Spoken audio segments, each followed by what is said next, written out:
Hey guys, welcome to the Powerful Man Show, where we help married businessmen save their marriages without having to talk about it, get unstuck, and gain clarity in their lives. As I like to say, life is too short for average. I'm your host, Doug Holt, with my co host, Tim, the Powerful Man Matthews. Now let's get this started. Hello, everybody. Welcome to another episode of the Powerful Man Show. I am your host, Tim Matthews, with my co-host, Mark, the Wizard, Ainsworth. How you doing, brother? I'm good, Tim. Good to see you. How you doing? I'm doing well. Really enjoyed our last episode. The innate gift that all men should tap into. I loved it. You shared a lot of wisdom. Again, thank you for being here. So we're going to dive in if that's okay with you. So I was leading TAM office hours yesterday. So for those of you that don't know what it is, basically every week we do an office hours for everybody is going through the activation method. It's typically hosted by myself, Doug, Arthur, or our master coach, Mr. Ainsworth over here. It's basically an opportunity for all the men across all the different activation method groups to come together and get some coaching from, like I said, myself, Doug, Arthur, or Mr. Ainsworth. And just for those of you that don't know, basically we cap the number of men in an activation method at 9. Horrible business model, as Doug likes to say, but we have found that if we do more than 9, the guys just can't get the level of attention they need. So we like to cap it there so we can ensure the men and get the result and really set them up for success. So TAM Office Hours is a great way for all the guys from different groups to come together, meet one another, and really leverage the collective brain power. So I was on there yesterday, and there was an amazing man on the call. Mr. Moody is what I'm going to call him. That's his surname. I'm not going to give away his forename, his first name, just to keep it anonymous. But Mr. Moody was his name, or is his name, rather. Now, we were talking about triggers. Right? How when typically if your wife or your partner comes at you and she says something, it's quite easy for you to get triggered. And we spoke about the idea of, hey, Mark, if I say to you, look, you're purple, it's not going to bother you, is it? Because you know it's not true. You know you're not purple. Whereas if your wife or your partner says to you, you never follow through, and you feel yourself, your stomach tighten, and you feel yourself react, and that's because of something in what she said that rings true for you. You find some truth in it. You have become triggered. So well, we're talking about this concept, and Mr. Moody started to talk about how as an athlete, so he spent years as an athlete and also years in the Marine Corps. And one of the things he spoke about was the need for him as an athlete to train to a level that was harder than the performance, right? So he's a boxer. So he was saying, hey, I want to train for my fight to a level that's going to be more intense than the fight. So when I step in the ring, it's easier, right? So I'd push myself in training. I'd do heavy sessions. I'd learn the different types of jabs. I'd be sparring. I'd figure it out, right? So when I step in the ring, like I said, things are easier. And he started to draw parallels between how he would train as an athlete in the Marine Corps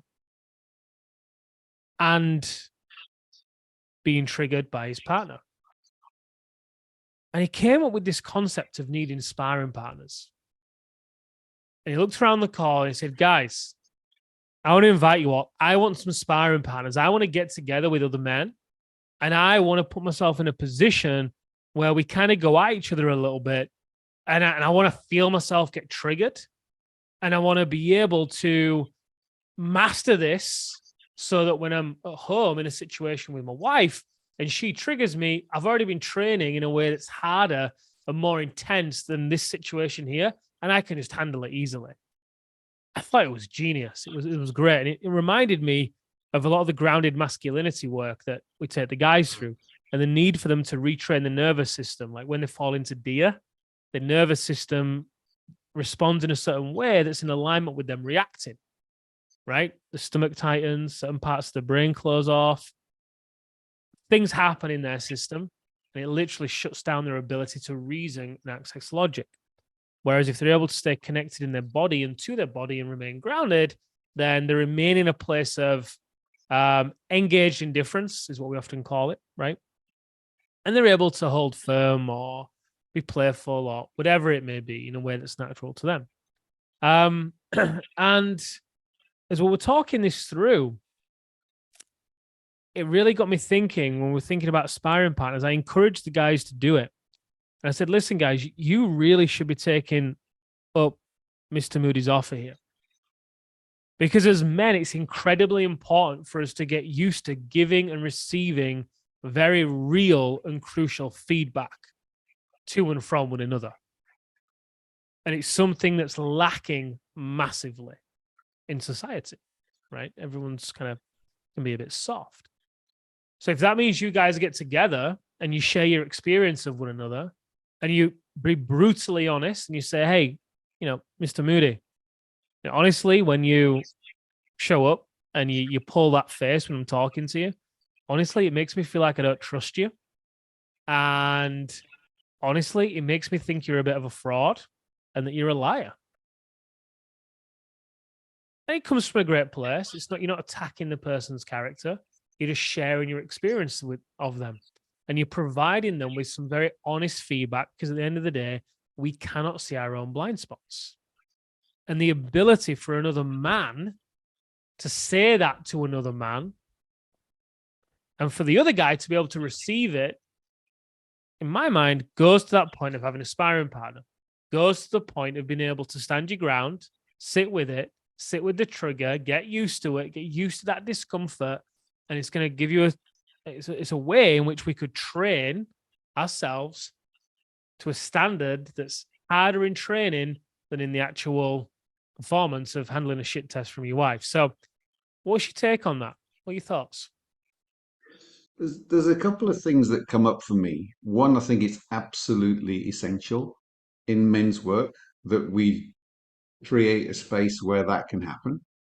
One is because it allows me to get some feedback on how I'm showing up in a group, whether it's a one-on-one or one on a group, doesn't matter. I'm getting some feedback of the impact of my energy on that group. Also, if I look a little bit deeper, so say let's do it for instance. I say something to you today, doesn't matter what it is, and you get triggered. In the moment that you get triggered, you are judging me to have been something that doesn't work for you, or it might work for you. Actually, you might get triggered into joy and think, "Hey, I love this guy," but so some trigger is something that creates an emotional response. Now, when there's an emotional response, I know that if I have an emotional response to something that Debbie says to me, it's actually about me. It's not about her. She's just offering me the opportunity to look at myself, to look at a blind spot that I can't see. Mm-hmm. And it takes a certain amount of groundedness and a certain amount of risk taking to open myself up to that self inspection. I love that self-inspection. I know, for instance, there'll be, I remember once I said to somebody, I don't think I can trust you. It was when I was working in a circle with a bunch of men. I said, I don't know you. I don't think I can trust you. Hmm. And he was really good. He just held that space for me to do this. He was practiced in this method. And what was really interesting was they then brought me a mirror, and I looked in the mirror, and I had to say the same words to myself. And I said, I don't know you. I don't think I can trust you. Hmm. And the truth that was in that, looking at myself and saying that to myself, was just amazing, because there was a piece of me I didn't trust. But Wow. because I didn't want to own that, I was projecting it onto somebody else. Yeah. And being in a group and being able to have these conversations, these tough conversations, is essential for growth, and owning that piece of me that I tried to hide from the world and Yeah, from myself. it's huge. I mean, unless you purposely cultivate these spaces, I'm very fortunate that we have these spaces, right? With the men that we work with. I think of the Alpha Reset.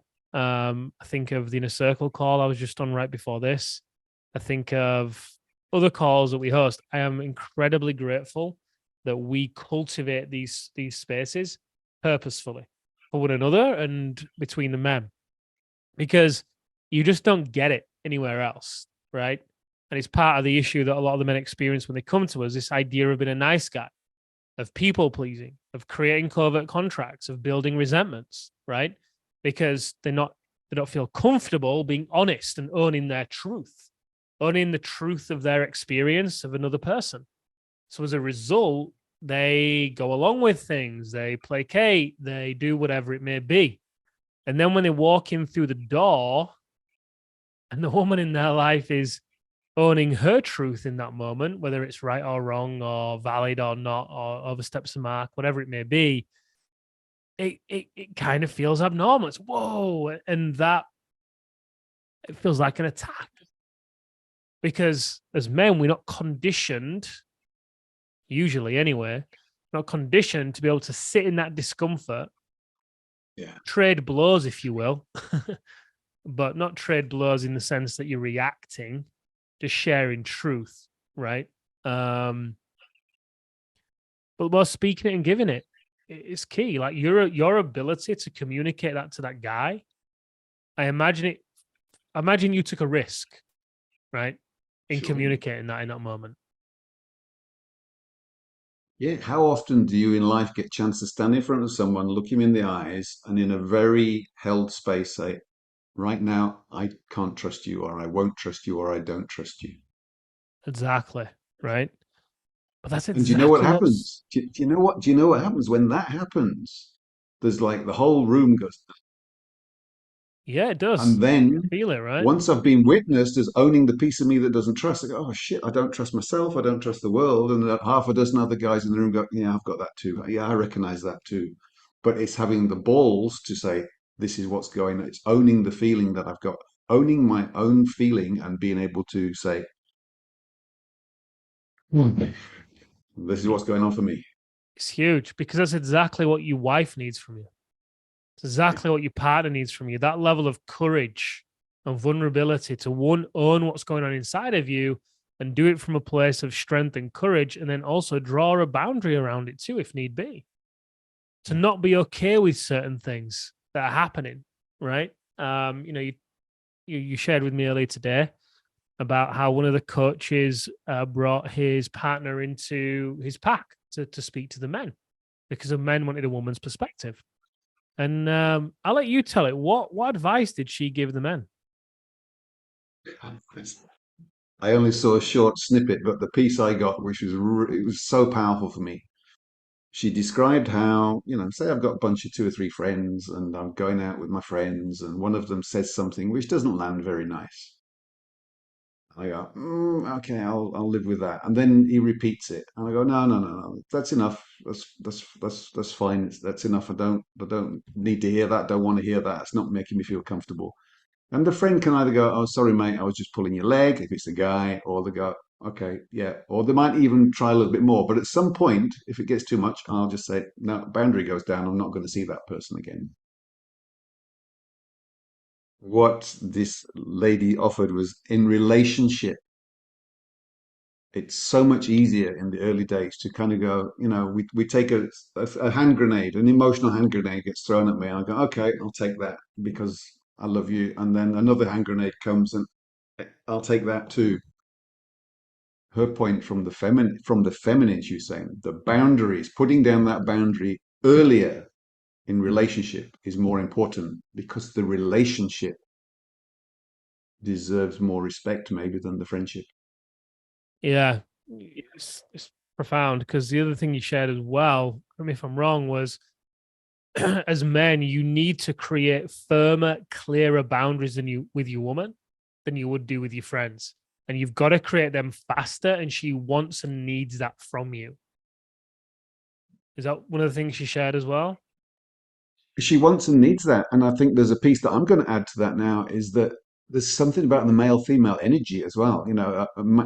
An insult or something, a judgment or some lack of respect coming from man to man, we handle that a certain way. If it's coming from a woman, Mm, is she testing? Is she testing for that boundary? Is she getting a sense of where this man that she's in a relationship, where's his edge? Where does he finish? hmm Where is she safe? Where is she not safe? hmm Exactly. Um, So- and can she open up and trust that this space with clear boundaries is a place where she's going to feel comfortable. If she can't feel the boundary, how does she know how safe the space is? So true.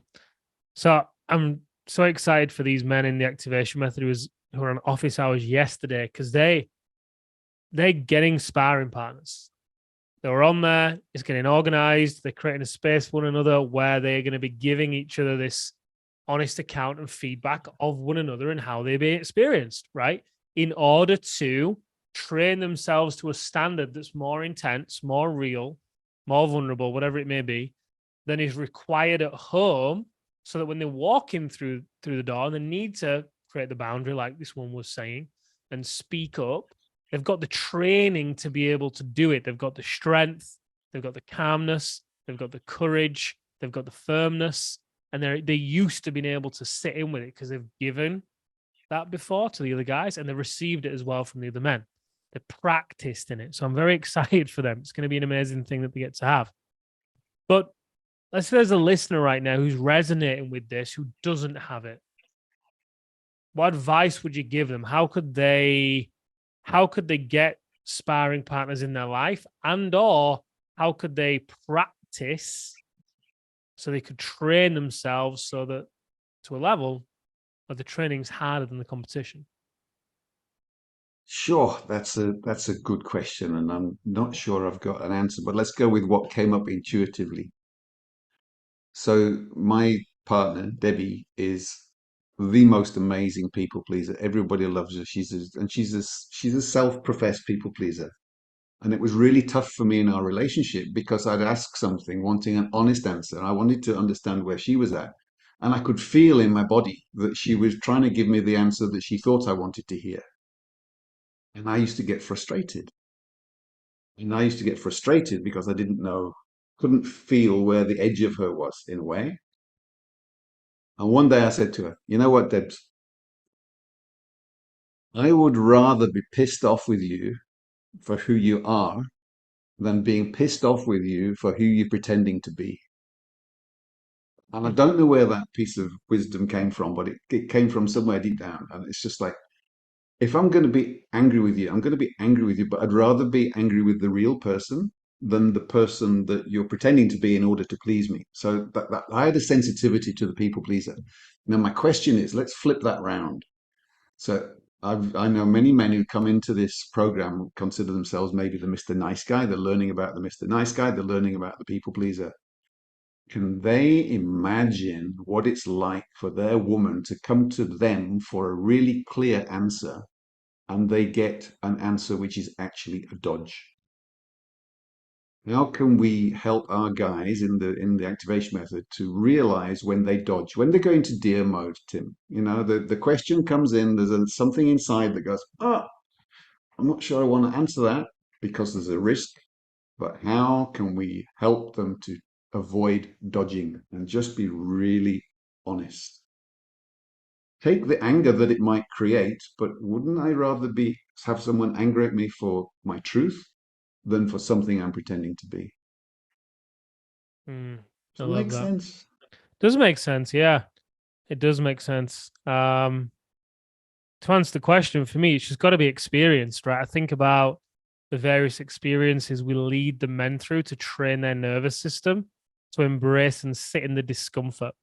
I think about Cuba, I think about the reset, I think about all sorts of experiences they go through, which the idea of having sparring partners and being in communication with a man face to face about difficult things, the realities of how you're showing up.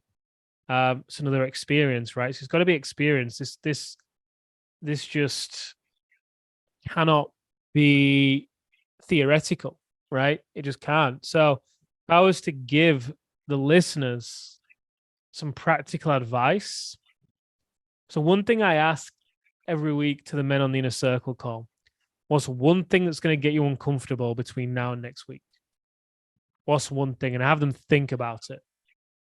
Whether it's something sexually, be it something within the health, whatever. Not one thing that's going to move the needle the most for them, but one thing that's going to get them really uncomfortable.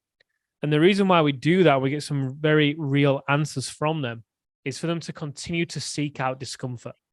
for them to get used to sitting in the uncomfortable energy, right? So they're practicing it and they're increasing their capacity for it. So my first piece of advice is that what's one thing you can do every day would be even better. That's going to make you uncomfortable. Again, I think back to when I first started how the Powerful Man came about, first sharing my journey on social media. I almost became addicted to the freedom of just sharing, getting the skeletons out of the closet of the reality of who I was and how I was living. Taking pictures of myself in my boxer shorts saying, hey, here's where I am in my body, right? Nothing to hide. Sharing everything, all sorts, which was kind of weird because I never used to share on social media. And then I just all of a sudden exploded. But the point is, that feeling of being uncomfortable that I experienced back, I didn't realize what I was doing back then, right? But that feeling of being uncomfortable fueled the sense of freedom that I had. Trained my nervous system, made it so much easier to just continue to speak my truth and be me without caring what other people thought, right? So the first thing is you've got to find ways to get uncomfortable. Second thing is get uncomfortable physically. Go and get a literal sparring partner. Go and pick up some kind of martial art where you're going to get physically pressed. You're going to have to remain calm under pressure, and you're going to have to feel somebody else coming down on you physically, and you're going to have to hold your own and be very comfortable in doing so. The third thing I would say is to become very aware of your energy, and when you are finding yourself tighten up, maybe your stomach tightens, or you want to react, your breath changes, whatever it may be, become very aware of that. When you feel that happen, take a big breath, let it out, sigh, and smile. We give the guys at the Reset a tool for this, the magic dust. You guys know. If you've experienced this process, you guys have something a little bit special to be able to use. I'll go into detail about what it is or how it works. That does that. It immediately shifts the state when anything happens. So I'm excited, brother. It makes me think about just getting a lot of the guys in the community together on a very impromptu basis and just creating a bit of a fire circle and just going at it with truths, giving and receiving truths. It's such a powerful thing to do. That discomfort and resistance. I sometimes describe it as resistance. If I can feel there's a resistance, that's what is it they say? What you resist persists, and the growth is just being with that resistance and pushing your edge just a little bit past there, step at a time. I love it. Well, guys, you heard it from the man himself, the wizard, Mr. Hainsworth. Brother, thank you for being here. That's another wrap for us on the Powerful Man Show. If you would like to learn more about the activation method, head over to thepowerfulman.com. Equally, you can head over to the free Facebook community on Facebook. Obviously on Facebook, since it's a Facebook community.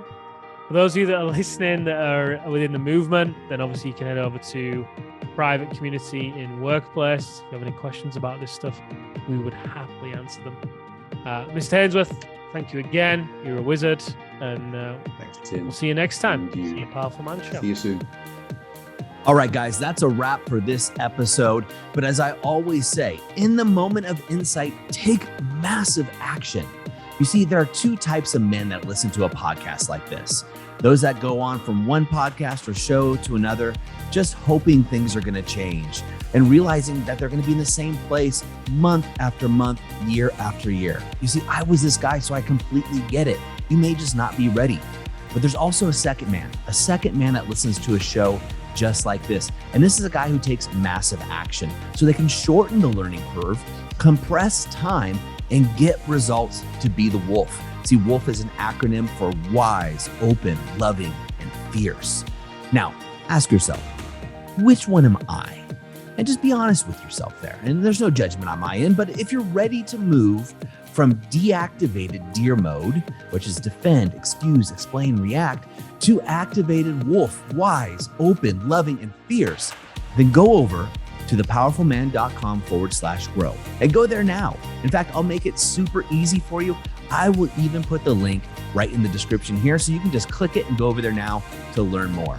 Guys, in the moment of insight, take massive action. Go from deactivated to activated because like I said, life is too short for average. And I'll see you on the next episode.